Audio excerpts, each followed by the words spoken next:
Hi guys, welcome back to our channel. In this video, I am going to show you how to fix Comfee Dishwasher E4 error. If you want to fix the Comfee Dishwasher E4 error, then you will need to consider these steps.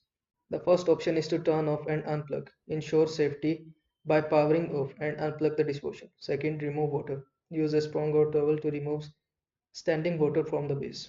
Third, check drain system. Inspect and clear any clogs in drain hoses and sinks.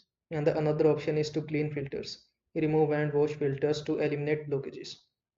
Another option is ensure level installation. Verify the dishwasher is level and the drain hose is properly positioned. And the another option is to reset the dishwasher. Hold the start/pause button for 3 to 5 seconds to reset. Another option is to inspect floor switch. Ensure it moves freely and it not stuck. And in the last, test cycle. Run a short cycle to check if the error is resolved. So I hope this video was helpful to you. Make sure to like this video and subscribe to my channel for more this type of content. Thanks for watching.